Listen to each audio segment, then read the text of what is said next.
Adrishta Paramaha Janaha. Adrishta Paramo Janaha. Adrishtam Atmanaha Tattvam. Adrishtam Atmanas Tattvam. Yaha Veda Na Saha Muhyati.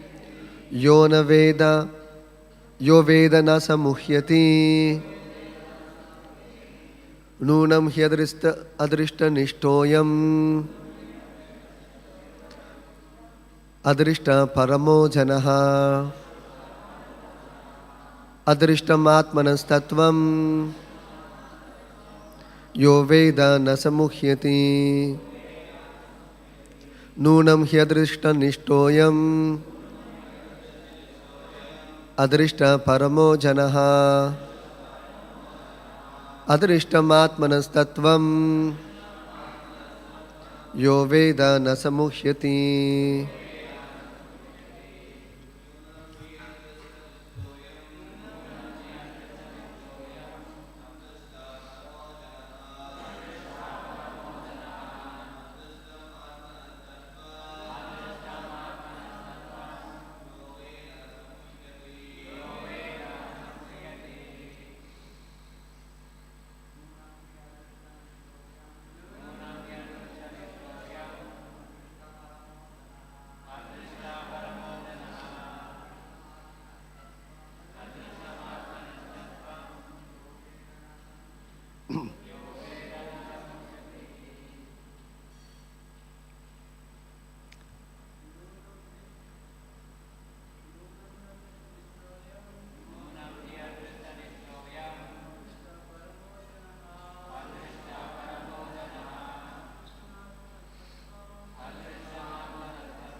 Nunam, certainly, he, indeed, adrishta, unseen, nishtaha, I am, something ends there.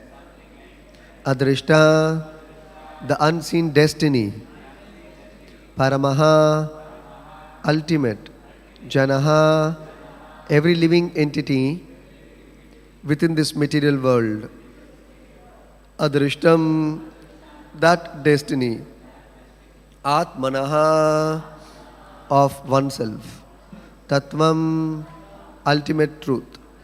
Yaha, anyone who. Veda, knows. Na, not. Saha, he. Muhyati, becomes bewildered. Translation and purport by His Divine Grace, Srila Vaicharana Arvinda Bhakti Vedanta Swami Srila Prabhupada Ki Jai. Translation. Every man is certainly controlled by destiny, which determines the results of one's fruitive activities. In other words, one has a son or daughter because of unseen destiny, and when the son or daughter is no longer present, this also is due to unseen destiny. Destiny is the ultimate controller of everyone. One who knows this is never bewildered. Can you repeat the translation? Every man is certainly controlled by destiny, which determines the results of one's fruitive activities. In other words, one has a son or daughter because of unseen destiny, and when the son or daughter is no longer present, this also is due to unseen destiny. Destiny is the ultimate controller of everyone. One who knows this is never bewildered. Purport. Nanda Maharaj consoled his younger brother Vasudeva by saying that destiny is ultimately responsible for everything. Vasudeva should not be unhappy that his many children had been killed by Kamsa, or that the last child, the daughter, had gone to the heavenly planets. Jai Shri Krishna Balaram Gauritai ki jai. Prabhupada ki jai. I will read the next two texts. There are no purports. and that will end this chapter. Text 31. Shri Vasudeva Uvacha Karo vai varshiko datto ragye drishta vayam chavaha nehasteyam bahutitam santyutpatascha gokule. Translation. Vasudeva said to Nanda Maharaj, "Now, my dear brother, since you have paid the annual taxes to Kamsa and have also seen me, do not stay in this place for many days. It is better to return to Gokula, since I know that there may be some disturbances there." Text 32. Shri Shuka Uvacha Iti Nandadayo Gopa Proktaste Shaurina Yayuhu Anobhir Anudud Yuktais Tam Anugyapya Gokulam. Translation. Shukadeva Goswami said, after Vasudeva advised Nanda Maharaj in this way, Nanda Maharaj and his associates, the cowherd men, took permission from Vasudeva, yoked their bulls to the bullock carts and started riding for Gokula. Thus end the Bhakti purports to the 10th canto, 5th chapter of the Srimad Bhagavatam, entitled The Meeting of Nanda Maharaj and Vasudeva. Om Jnanathimirantasya Jnananjanashalakaya Chakshurunmilitam Yena Tasmai Shri Gurave Namaha. Namo Vishnu Padaya Krishna Preshtaya Bhutale Srimate Bhakti Vedanta Swami Niti Namine.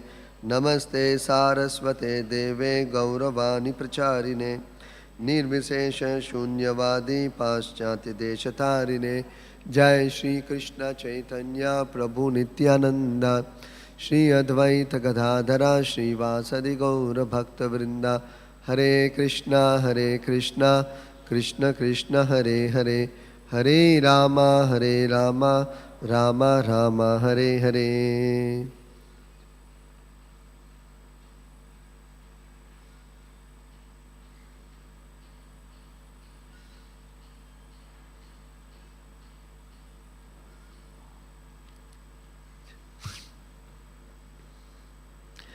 This is a very important verse for all of us to know how the laws of karma operate in this world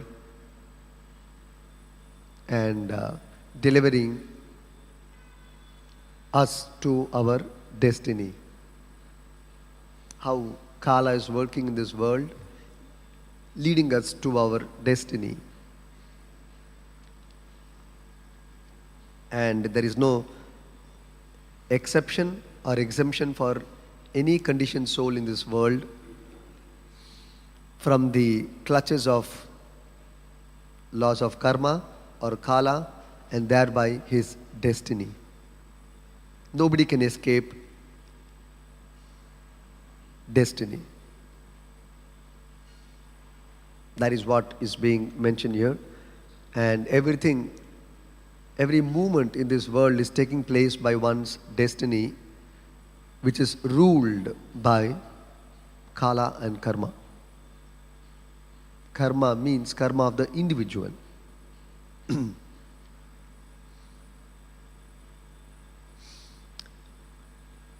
So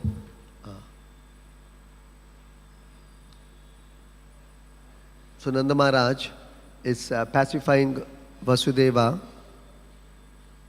not to be unhappy about the loss of his sons and the missing of his daughter. After all, everything is controlled by destiny. So why should he lament? Nunam adrishta nishto ayam.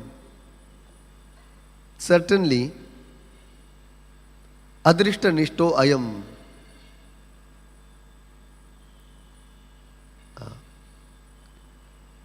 Adrishta paramo janaha. So certainly Nunam adrishta paramo janaha. All human beings, janaha, adrishta paramo. Parama means explaining the superior position of destiny. The superior control of destiny. Therefore the word parama is used here. Adrishta means unseen. Because you don't see what is going to happen to you next, or even at this moment. We are at the present moment. How we came to the present moment, we don't know. And how we will move towards the future, we have no idea. For adrishta. So, there is the unseen destiny. We will understand what is destiny shortly. But for now, adrishta paramaha. Paramaha means proper translation, that's ultimate. We are all controlled by destiny. Parama also means supreme ruling over every living being, including Brahma. If somebody is Brahma, it is not by his choice, it is by destiny. He is expected to become Brahma, and therefore he became Brahma. Destiny rules over the living being to become Brahma or an insignificant ant. So, adrishta parama jaraha. Every man is certainly controlled by destiny. What does this destiny do? That's explained. Adrishta nishto ayam. This unseen destiny, what does it do? Nishtaha ayam. This is what it does. What is that? It determines the results of one's fruitive activities. It determines what you are going to be. You're going to be happy or you're going to suffer.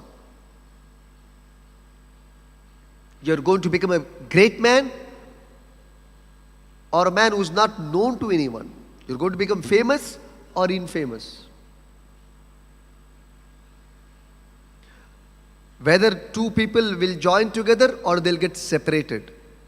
Whether they will two people will become friends or the same two people surprisingly will become enemies. Till yesterday we will say, sometime we have experienced, till yesterday he had been such a good friend of mine. What happened to you? Why are you behaving like this? How he has become an enemy? We say childhood friends. Suddenly he has gone against me. He has put a case on me. My own brother has put a case on me. My children have put a case on me. The father is lamenting. Oh, how can this happen? Whole life I have maintained him. I have given him food, clothes, all desirables. And he is putting a case on me. Why? So, nishta ayam. Destiny, the adrishta, the unseen destiny determines the results of one's fruitive activities. Because it is your due, it has come to you. So, there is no point blaming anyone in one's life. This is a very important conclusion, an inference from destiny. From destiny, what you infer is, don't blame anyone for the wrong happening to you. And even if, at the same time, if one is in a very good position, don't become envious of that person. Don't become envious of that person. That is his destiny. He has reached his destiny of becoming a famous man, or a great man, or a powerful man, a rich man, influential man. That's his destiny. That is the result of his own fruitive activity. He has worked for it. Either you work for happiness or you work for suffering. It is your own accumulation.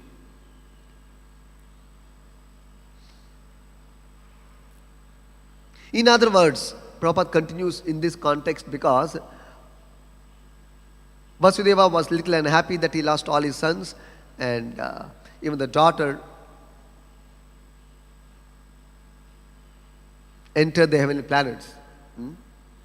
So, therefore Nanda Maharaj is trying to pacify Vasudeva by saying, in other words, one has a son or daughter because of unseen destiny.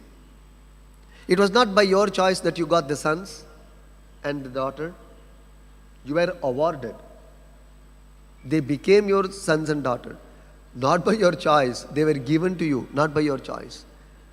And therefore, when the son and daughter is no longer present with you, that is also due to unseen destiny. So children are together with the parents, it's a destiny.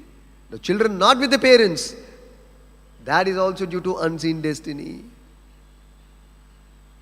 See? We see in our daily life, such practical things. Children are with us sometime. Sometime we see children not there living with us. They're not with us. We're not living together. Sometimes earlier we had the joint family system. Now it's a nuclear family. Only husband, wife, 1 or 2 children.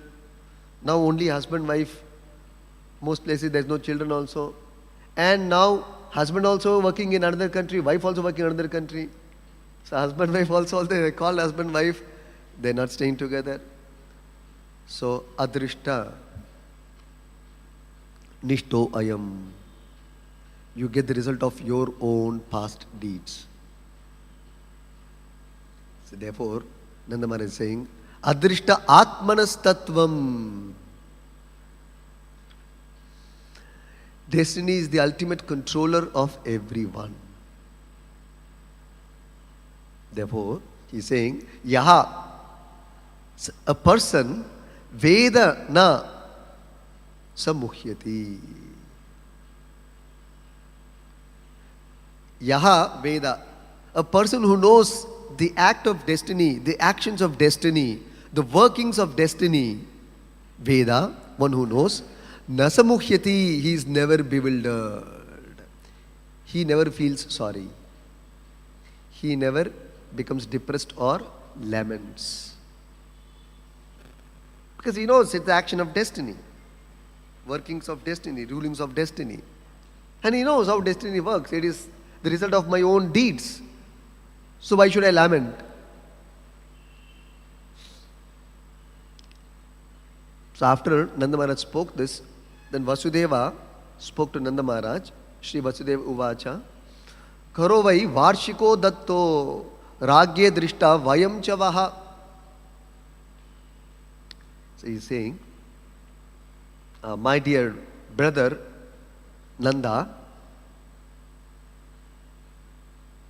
Varshika Datta Karovai Ragye. Now that you have paid your annual taxes to Kamsa, Ragye refers to King Kamsa there. Karaha Varshika Datta. Datta means to have paid, to have given. Kara Varshika, yearly taxes, annual taxes. We also have the system going on now.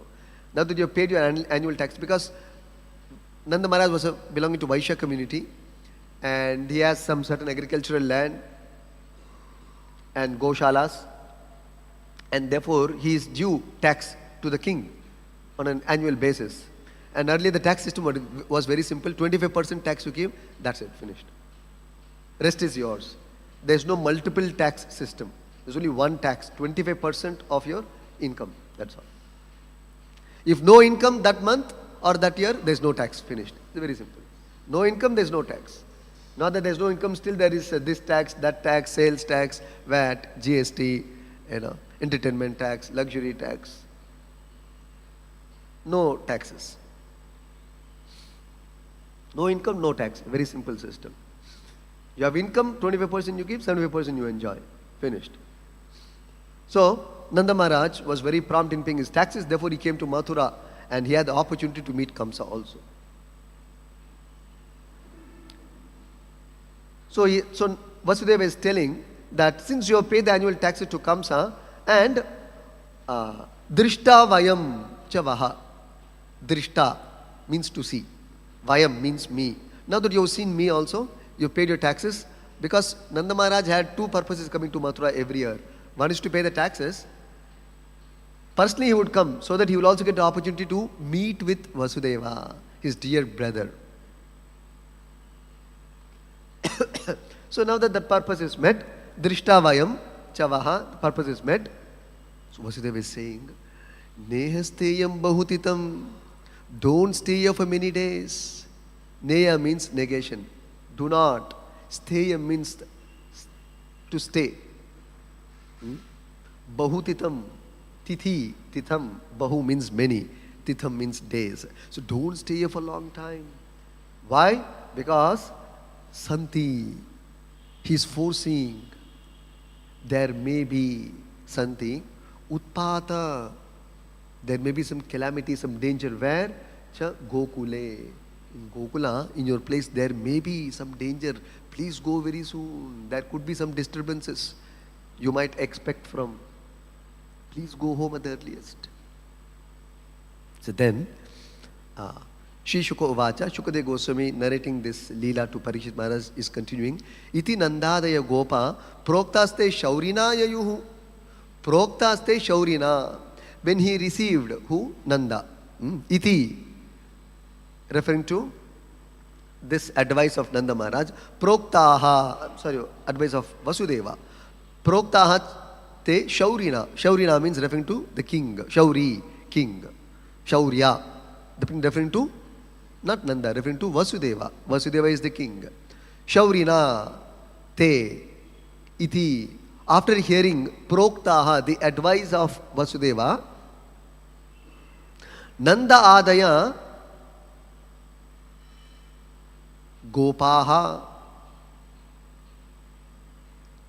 After receiving the advice, Nanda Maharaj and his associates, Adayaha, his associate, that means the cowherd men, Yayuhu, that means they proceeded to leave Mathura towards Gokula. Anadud Yuktais, and therefore they yoked their bulls to Anobihi, their bullock carts. Tam Anugyapya, taking permission from Vasudeva, Gokulam, they rode towards Gokula. They started riding for Gokula. See, all these small, simple cultures, it is all there if you have lived in a Vedic family or in a cultured family. See, he took the advice of Vasudeva. Nanda Maharaj also is very elderly, but he took the advice of Vasudeva. See the culture. And he executed that advice of Nanda Maharaj. Oh, that will be seen in the next chapter also. Nanda Maharaj thought, Vasudeva, why will he say like that? There is some reason. When my elder has told, there must be some reason. So, better let me follow my elder's advice, Vasudeva's advice. And he took permission before leaving.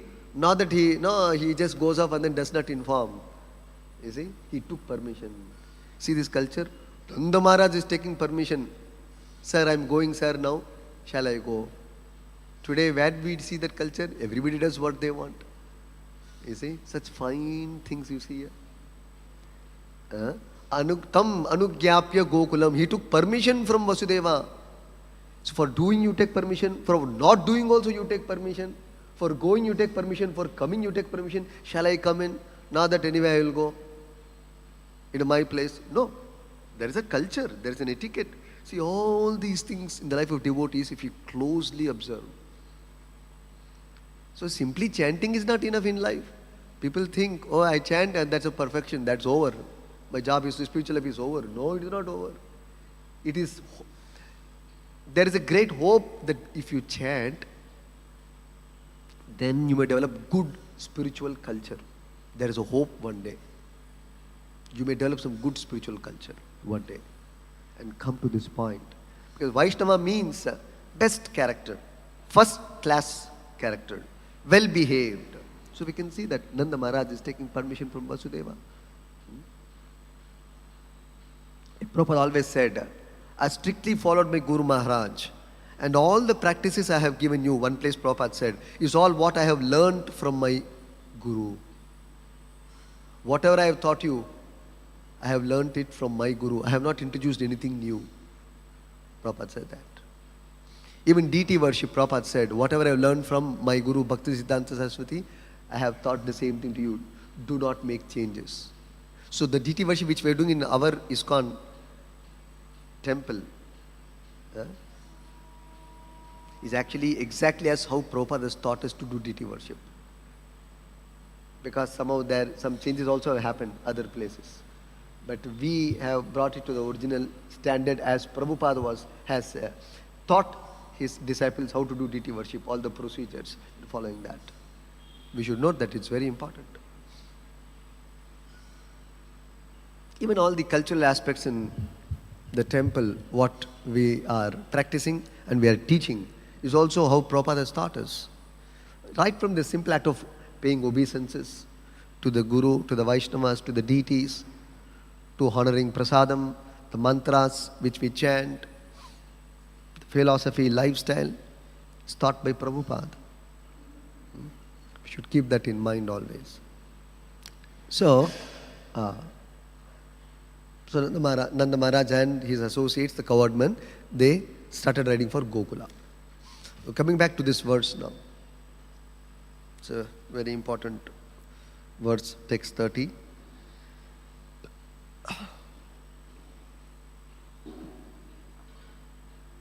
Now one may justly question, why is it that I am separated from my near and dear ones? I like to live with them. Somehow beyond my control they get separated. My family members get separated, friends get separated, isn't it? Fellow co-workers get separated. Everywhere we see separation happening. We don't stay any length of time together. So why is this happening? That is described here as Nishto Ayam. One receives the result of one's own fruitive activities. So if we are together and are happy, that is destiny. So you can see all the combinations. It's actually very complex combinations. If we are together, it is destiny.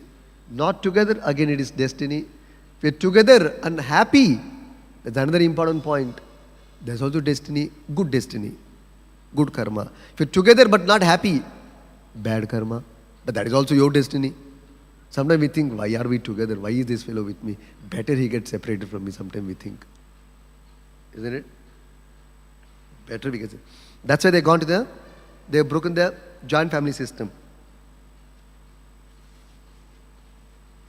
Kali Yuga, people are against the joint family system because they think living together simply problems, simply headache, so many controls, so much hierarchy, no freedom, headache.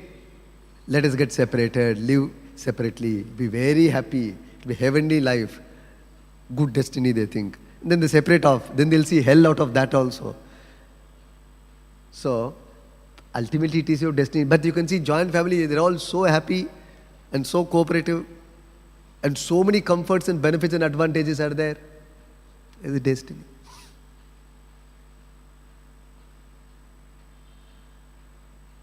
So you cannot escape destiny, the hands of destiny, the control of destiny.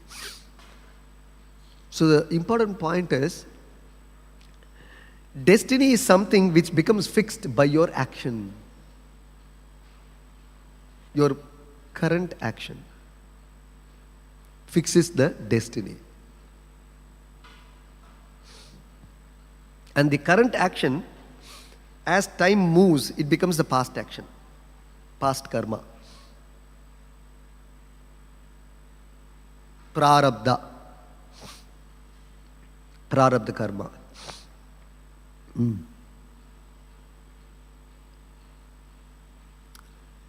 So every moment we are acting either with body, mind or words. Constantly one is acting. One is performing action. Grossly or subtly. Even not doing anything is also action. It is called inaction. Inaction is also a negative action of not doing one's prescribed duty, what he is supposed to do. That is also action. Inaction is also action, but it has a negative reaction for not doing your duty.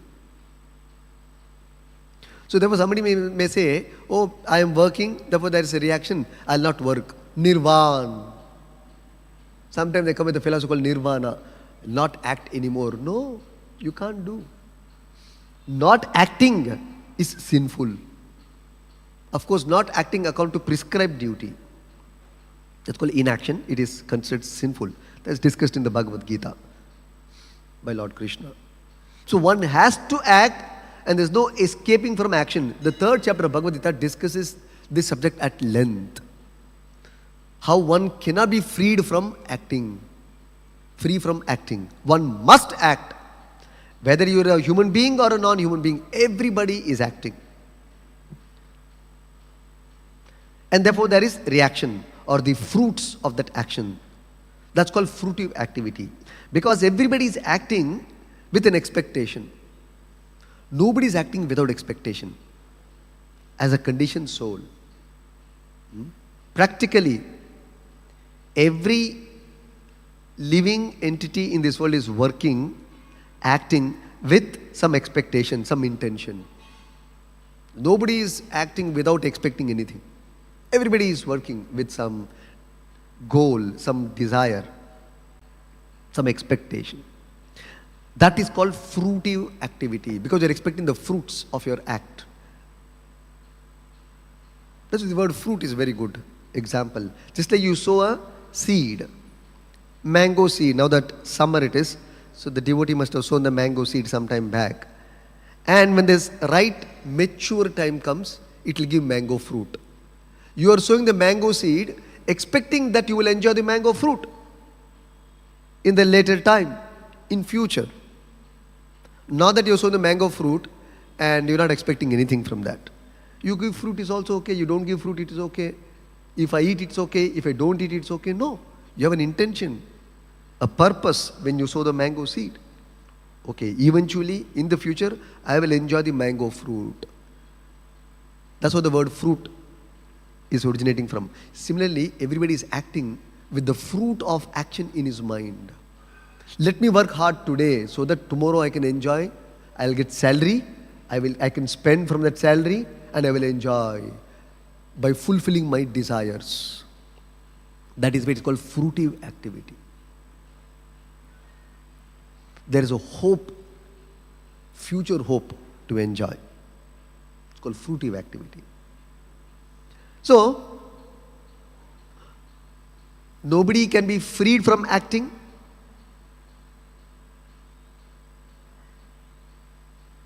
Karma jyayo hi akarmanaha. Sharira yatra api chate na prasiddhyed akarmanaha. Nothing can be accomplished in life. As Krishna says in the 3rd chapter of Bhagavad Gita, nothing can be accomplished or achieved in life if one does not act. If you want to achieve anything, receive anything, you must act. Nothing can be accomplished without action. So, only the devotee is exempt from the fruitive actions and thereby the fruitive results. And thereby the chain of action and vicious chain, unseen chain of action and reaction. Only the devotees are saved, because devotional service to Krishna is not fruitive activity. Is not fruitive activity. Seva to Krishna, which is the only desire of the devotee, is not fruitive activity, because his intention goal is satisfaction of Krishna. He is not expecting anything from Krishna from his seva, from his devotional act. Therefore, there is no material fruits for him. But whether action, material or spiritual, has to bear a fruit. One place Prabhupada nicely explains. Material activity, there is material fruit, material reaction for material action. Similarly, spiritual activity, there must be spiritual reaction. Yes, there is spiritual reaction. Therefore, the spiritual reaction is you become liberated from this cycle of birth and death, from the bonds of karma. Material reactions, you take birth again. Spiritual reaction, you take spiritual birth. That means you become resident of Goloka. There is spiritual reaction. And the spiritual reaction is to live with the Lord in the spiritual world. That is spiritual reaction. You see? So that is the destination of the devotee. And the destination of the materialistic person, a fruity worker, is he has to take birth again. So, coming back to this verse, so every single situation we are placed in is by the action of unseen destiny. Destiny is nothing but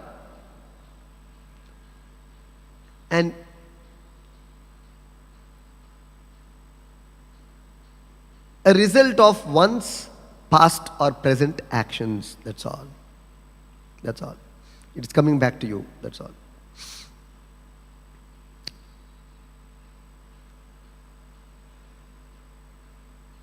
So the Lord is not involved in this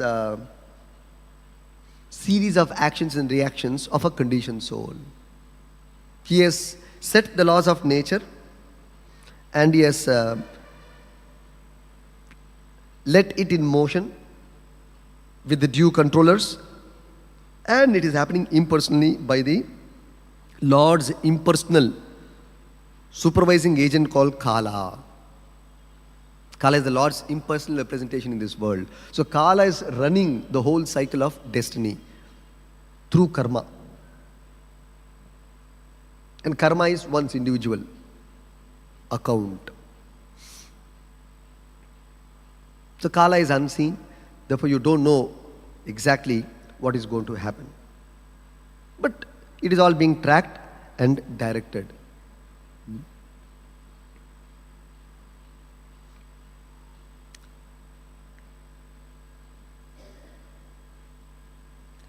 The very same idea is very nicely explained by Mother Kunti in her prayers to Lord Krishna. Last class also we discussed.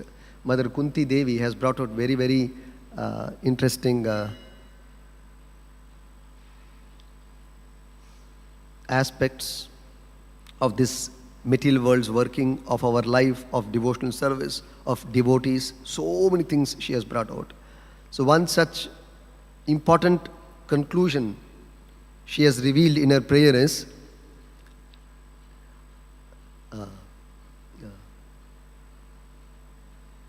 Manye tvam kalam ishanam anadi nidanam vibhum samam charantam sarvatra bhutanam yan mito kalihi.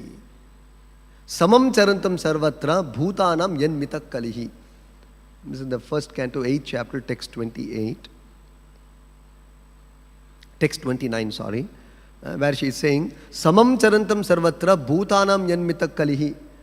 That means, in distributing your mercy, she is addressing Lord Krishna. Oh Lord Krishna, Samam charantam sarvatra. In distributing your mercy, you are equal to everyone. Bhutanam yan mita kalihi. But the dissensions among the human beings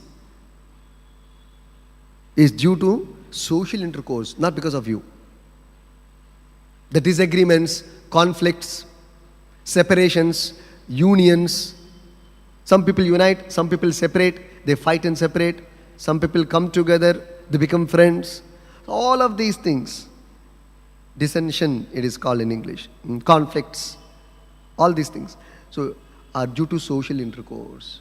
You have no role to play. You are equal to everyone in distributing your mercy.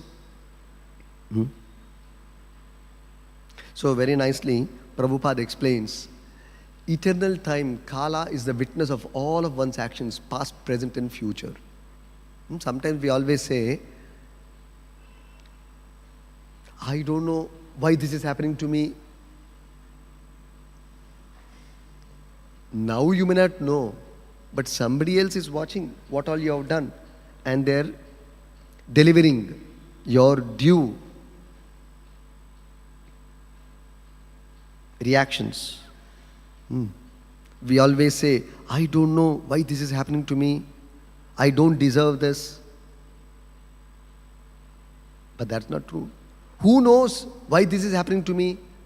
These statements are all misleading. This is not supposed to happen to me. Why this happened to me? I'm such a nice person.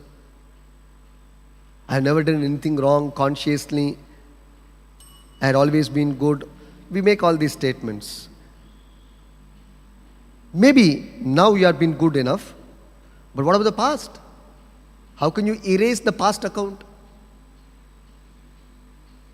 Past acts, because you cannot correct the past. It is already over. In time it is already over.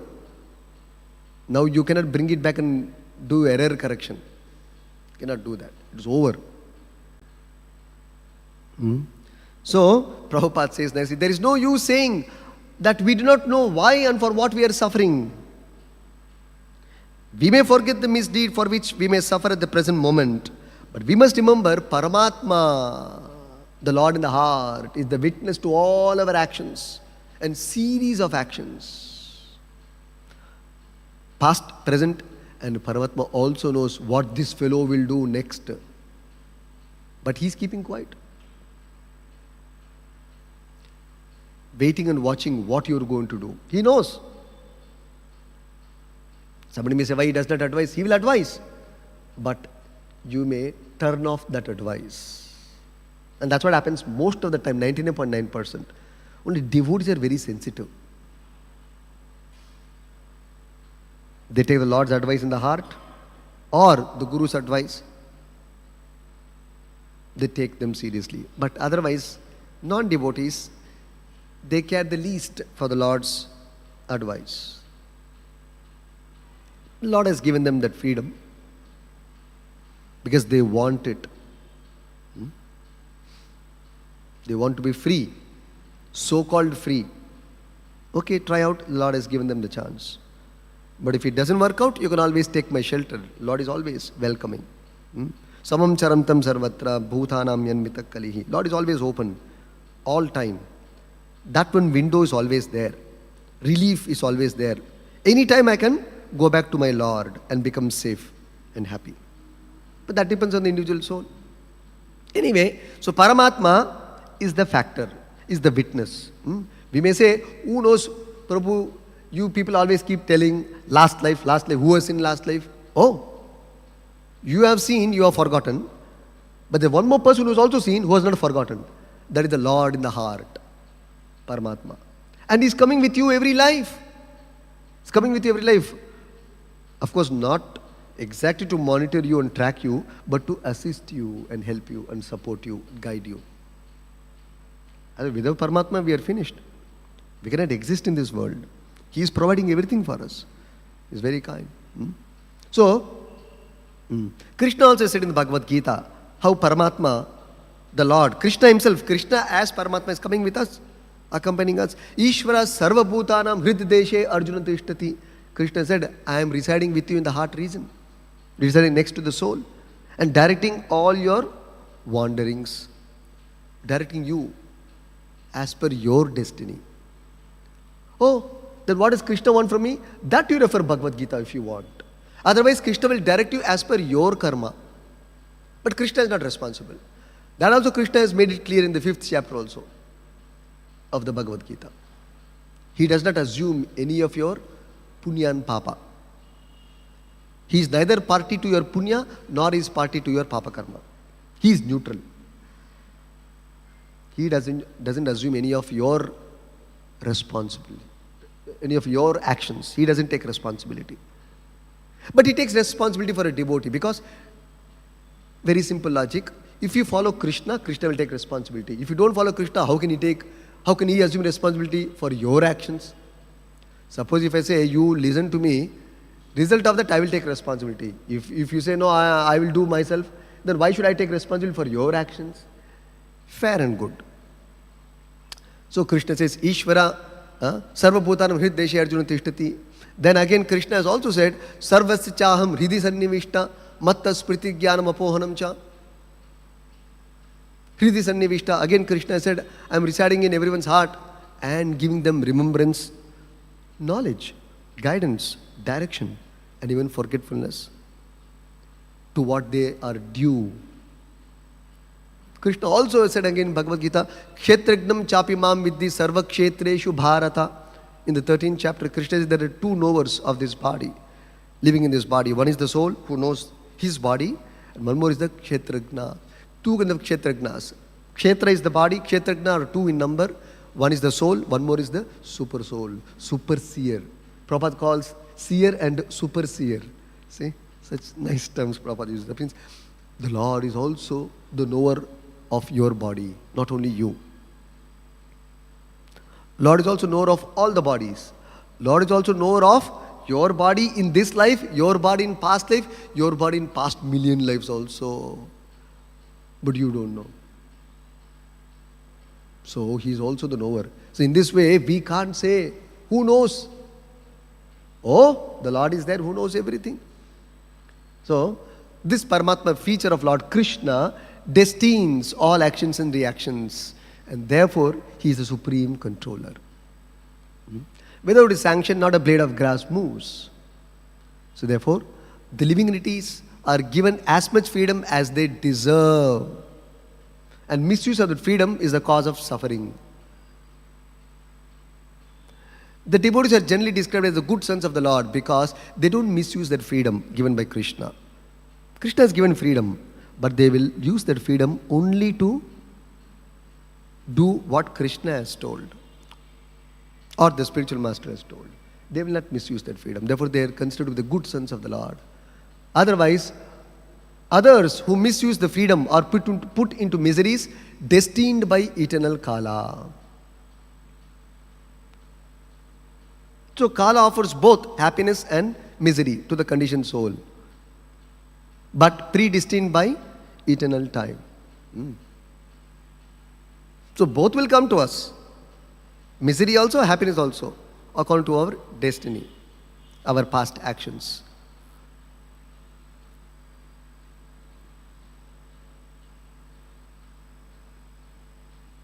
This is also very nice.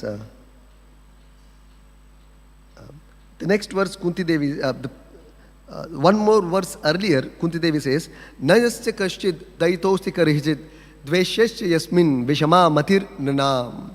Very nicely she explains how the Lord's mercy is equal to everyone. Lord's mercy is equal to everyone. Just like there is a very nice saying by Chanakya, he says, Nahi harati jyotsna chandras chandala veshmani. Very nice.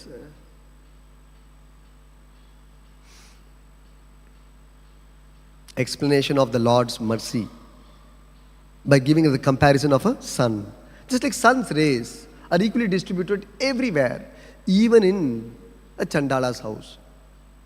Sun's rays are equally distributed.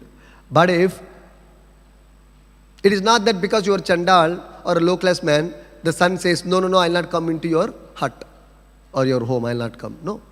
Unless you close the doors and windows and put the curtains and make it dark and not allow the sun rays to come, sun rays are willing to come anywhere. Depends on the recipient. Nahi harati jyotsna chandras chandala veshmani. So if you close your doors and windows, then sun can't help. So like that, Kunti Maharani is saying to the Lord very nicely, you have no specific object of favor, nor do you have any object of envy. People only imagine that you are partial. Kunti Maharani is saying to Krishna. So sun is never partial to anyone. Similarly, your mercy is, you are never partial to anyone. You are equal to everyone. So anybody can take advantage of Krishna's mercy and become free from karma and destiny. That is Krishna consciousness. So, Prabhupada goes on to explain very nicely, by utilizing the sun rays, even sometimes ordinary stones become precious stones by the act of sunshine. It's because of sunshine, ordinary stones sometimes, not all stones again, not all stones, some stones become precious, very valuable. They become invaluable. Simultaneously, when even a stone is taking advantage of the sun ray and becoming precious, simultaneously, a blind man is not able to take advantage of the sun rays or the sun. Although there are enough sun rays before him. See? Beautiful example. Darkness and light are two opposite conceptions, but this does not mean that the sun is partial in distributing its rays. The capacities of the receptacles may differ. Sun rays are open to everyone. It depends on the receiver. So, sometimes Prabhupada says, foolish people think that devotional service is flattering the Lord to get special mercy. Factually, the pure devotees of the Lord are not engaged in flattery in the form of devotional service to get something in exchange as a mercantile community. No. Devotional service is not a trade with the Lord to get something in exchange for their devotional service. The pure devotee does not render service to the Lord for an exchange. Therefore, the Lord's full mercy is open to him. Different people come to the Lord under different circumstances, material circumstances. Neophyte devotees, when they're suffering material pain or financial loss, Under different circumstances, a common man or a conditioned soul may come to the Lord. But when they're out of the calamity or the awkward situation, most probably they will forget the service of the Lord and forget the connection with the Lord also. But the Lord's mercy is still open, but he is reluctant to receive it. That is the difference between a pure devotee and a mixed devotee. A pure devotee continues his service, irrespective of the material situation, happiness or suffering. But a mixed devotee, when there is difficulty, he will come to the Lord. Of course, he is a pious soul because he comes to the Lord. Because impious souls, even if they are struggling and suffering, they will not come to the Lord. They will think they will do everything themselves. They will manage themselves. They will not come to the doorstep of the Lord. They are impious souls. They don't have any piety in their credit. But the devotees of the Lord, pious men, they come to the Lord. But because they are not mature devotees, they will give up their connection or their spiritual practices when everything is fine and settled. But that's not the case of pure devotees. So, therefore, those who ask for the Lord's mercy only at the time of necessity are partial recipients of the mercy of the Lord. And those who are 100% engaged in the service of the Lord are full recipients of the mercy of the Lord. Such partiality in receiving the Lord's mercy is relative to the recipient, and it is not due to the partiality of the all-merciful Lord. See, Lord's mercy is always available. Depends on us. So,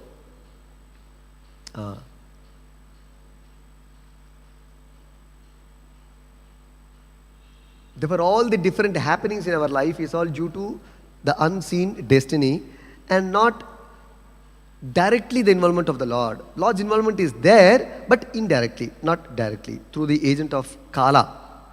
Lord does not personally involve. But it is the Lord's own Shakti directing all the actions in this world. And therefore, Vasudeva is still Nanda Maharaj. Sorry, Nanda Maharaj is still in Vasudeva. Do not feel sorry for the loss of your sons. And you losing your daughter to heavenly planets. So similarly in our life also, we should know that everything is happening by the direction of Kala and by the actions of our own past or present karma. Therefore, if at all you want change of destiny, that is exactly what is called as Krishna consciousness. Krishna explains Bhagavad Gita, explains that in Bhagavad Gita, and in Brahma Samhita, so many places it is being described. Karmadi nirdahati kim tuja bhakti bhajam govindamadi purusham tamaham bhajami. If you want to put an end to destiny or karma, then you should take to devotional service of Krishna. Krishna also said that in Bhagavad Gita, Sarva dharman parityajya mam ekam sharanam vraja aham tvam sarva papebhyam moksha. I'll finish off all your material actions and reactions in one stroke. One stroke, Krishna said. Prabhupada says one place, one stroke, Krishna can kick out all the karmas of millions and trillions of lives. But Krishna says you should take complete shelter of him. Then he will completely relieve you from all karmas. And you are free to do devotional service thereafter.